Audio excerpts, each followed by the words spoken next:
कैसा प्रोडक्ट आपने बनाया है, प्रोडक्ट इस्तेमाल करने के बाद भी मुझे इन्फ्लुएंजा हो गया, चलिए मेरे 100 पाउंड्स का मुझे इनाम दीजिए। लेकिन कंपनी मना कर देती है ये बोलकर, अरे मैडम हमने तो बस सेल्स करने के लिए आपको ऐसे ही बोल दिया था एडवर्टाइजमेंट में, हम थोड़ी असली में कोई ऑफ़र देना चाहते थे। जिसके बाद जो चार्ली होती काफ़ी उदास हो जाती है और वो कंपनी के ऊपर केस कर देती है कोर्ट के अंदर।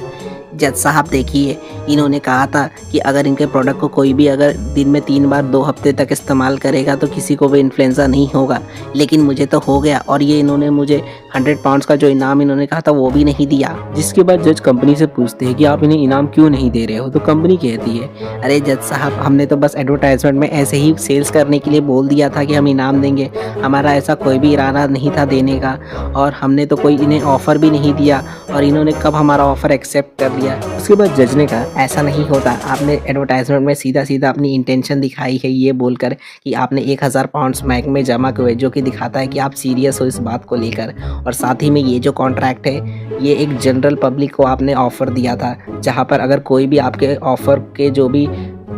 इंस्ट्रक्शन है उसे फॉलो करता है तो उसे माना जाएगा कि वो आपके ऑफ़र को एक्सेप्ट कर रहा है। और यहाँ पर चार्ली ने आपके ऑफ़र का जो भी इंस्ट्रक्शंस थे उसे फॉलो किया, यानी कि दिन में 3 बार इस्तेमाल किया 2 हफ्ते तक, तो यहाँ पर इसी को हम एक्सेप्टेंस मान लेंगे और ये एक वैलिड कॉन्ट्रैक्ट बनाता है। तो यहाँ पर कंपनी को जो है 100 पाउंड्स देने पड़ेंगे चार्ली को, जहाँ पर कंपनी जो रहती है वो हार जाती है केस और चार्ली जो रहती है वो केस जीत जाती है। और यही बनता है हमारा इंडियन कॉन्ट्रैक्ट एक्ट का लैंडमार्क केस, जिसके अंदर ये पता चलता है हमें कि अगर कोई सामने वाला पर्सन अगर आपके ऑफर के सिर्फ इंस्ट्रक्शन को भी परफॉर्म करता है तो वो भी एक्सेप्टेंस माना जाता है और वो भी एक वैलिड कॉन्ट्रैक्ट बनता है। ऐसे ही और केस लॉस को देखने के लिए चैनल को सब्सक्राइब करें और वीडियो को लाइक करें।